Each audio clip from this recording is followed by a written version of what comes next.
I know a lot of you who watch the channel are worship musicians in one form or another, so I think it's time we talk about the Super Bowl of church services. Christmas Eve. Christmas Eve is such an interesting phenomenon in modern church culture. It's probably the showiest weekend of the year with the highest production value, and if you're a musician, definitely one of the highest pressure weekends to play. And it makes sense because every church is trying to bring their A game. First off, this is about Jesus' birth, and second, this is one of those weekends that people who don't usually attend church will likely show up. i.e., if someone's only gonna come to church 2 times a year, then you gotta make it count when they're here. Now, I'm not gonna get into the theology of what should and shouldn't happen at a Christmas Eve service. I'm just a normal dude trying his best like the rest of us. And truthfully, I'm not that involved with the worship world anymore. I play a handful of weekends during the year and that's about it. But as I am playing Christmas Eve services this year, I thought it would be a good time to share my experience and how my relationship to Christmas Eve has changed.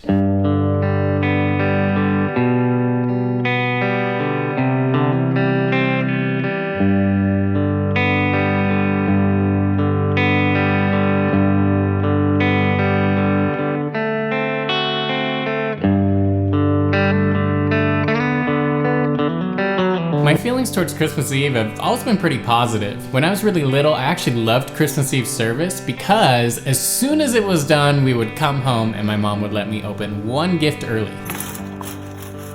Then when I started serving in worship and high school ministry, it was pretty well known that it was a big honor to be asked to play the Christmas Eve services. They would only ask the A-team players. I'm an artist. I got asked to play one year and we did 2 big Christmas openers. First up was a version of Carol of the Bells by August Burns Red.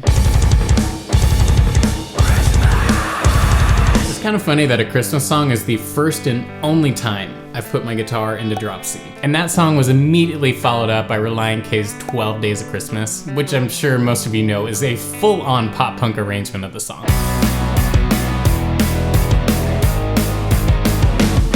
It was such a good time. I know I definitely had anxiety about nailing all those guitar parts, and I probably didn't. But either way, I just remember feeling so stoked that I got to be a part of Christmas. After college, I played in quite a few Christmas Eve services, and I just remember in those years only wanting to play epic guitar solos and really cool arrangements. If someone said they needed to string me up to a zip line in the rafters of a worship center and have me soar over the congregation like I was in Kiss, I'd say, where do I sign up? One year I got asked to play Miraculum by Lincoln Brewster, which is basically just a 2-minute guitar solo of God Rest Ye Merry Gentlemen, and I was so about it.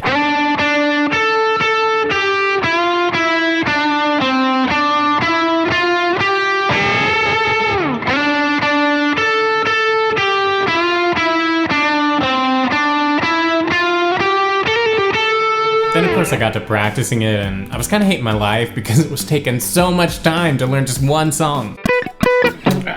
One year we did Miraculum, a huge rock and roll version of Carol of the Bells, different from the August Burns Red one, and the For King and Country Drummer Boy. It was a pretty gnarly set of material to learn. And I'm pretty sure that's the same year I ended up playing at 3 different campuses of the same church. And of course, every campus had its own music, so I had to learn like 15 to 17 songs, and I drove all over Southern California. But truthfully, I did it pretty joyfully because all I wanted to do was play and be a part of Christmas Eve services.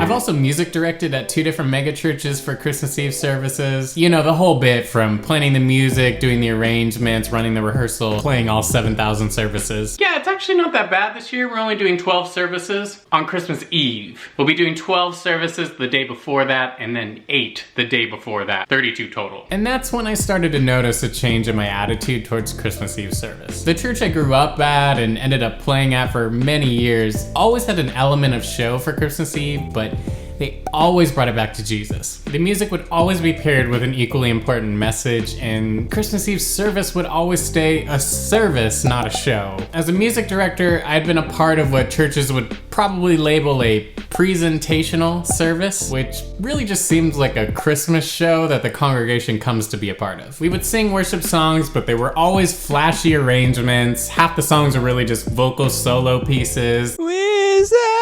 Not corporate worship. I think in some cases the message was really just a reading of the Christmas story and that was it. All right, amen. God bless you guys.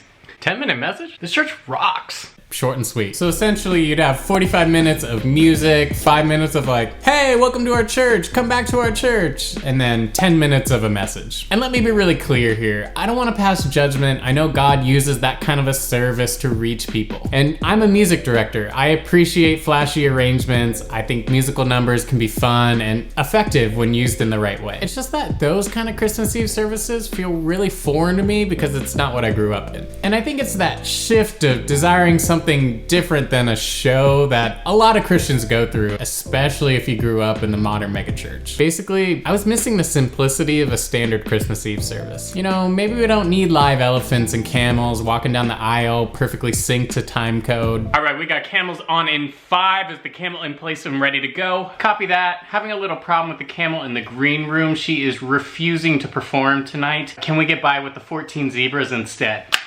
Everything is ruined. Or drummers zip-lining in from the ceiling. Are you all strapped in? You ready to go? You can hear the click. Yeah. I need my sticks. Where did these come from? Is this safe? Well, it's Christmas Eve. I need you to make that jump, all right? Get out there, make that jump. Okay, I guess so. Here we go. Drummer boy! Or flashy guitar solos and all these musical numbers.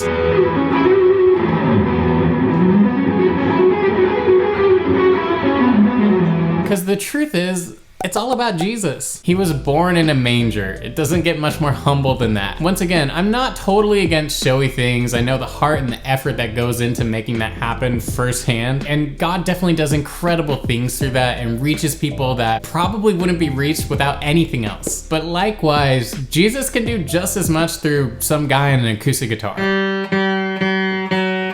I'm good. Here we go.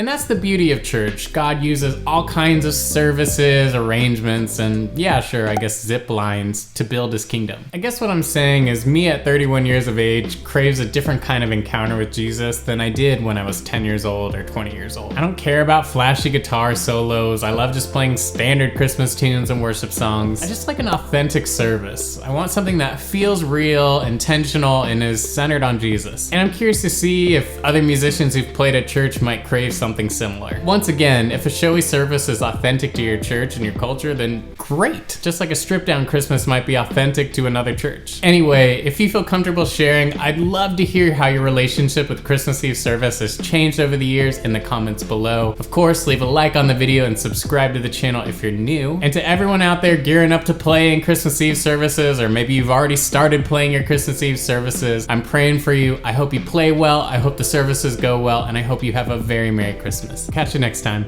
Hey Bailey, what's your favorite part of Christmas Eve service? Yeah, I'm really into the big amps. I want to see a lot of amps on stage, lots of pedals, you know, all the important stuff. Also, just want to wish all my subscribers a very Merry Christmas. I love you guys so much. Okay, bye.